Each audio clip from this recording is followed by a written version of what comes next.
Rien ne va plus à l'ONU. Son secrétaire général nous alerte sans cesse sur les crises que traverse notre monde. Mais cette fois, Antonio Guterres a pris la parole pour mettre en garde sur le fonctionnement même de l'organisation internationale. Bonsoir Grégory Fontana. Bonsoir. La situation est grave, les caisses sont vides.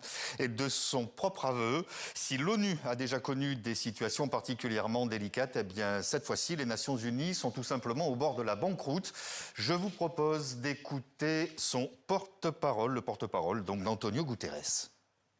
Once our reserves have dwindled to this extent, nos réserves ayant atteint ce niveau, notre capacité de paiement s'en trouve fortement compromise. C'est maintenant ou jamais. Nous ne disposons plus des réserves de trésorerie et de la liquidité nécessaires pour continuer à fonctionner comme par le passé. to keep functioning as we've done in previous years. Et l'ardoise est particulièrement salée à la fin de l'année 2025. Il manquait plus d'1,6 milliard dans les caisses, soit plus du double de l'année précédente. Tout cela parce que plusieurs pays ne paient pas leurs cotisations et le secrétaire général prend bien soin de ne pas citer les noms des mauvais payeurs. Mais on pense évidemment aux États-Unis, principal contributeur. Oui, puisque sur le papier, les États-Unis sont censés financer 22% du budget de l'ONU sur la période 2025-2027.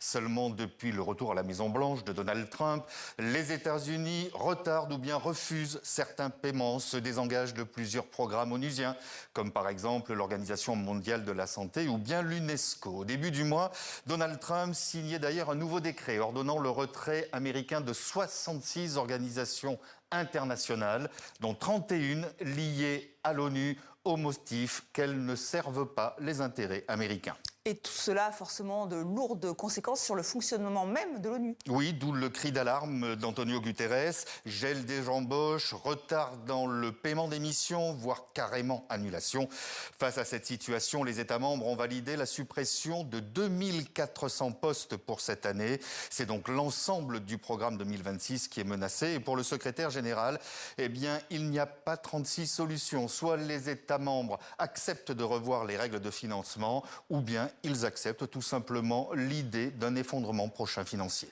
Merci Grégory. L'ONU au bord de la faillite.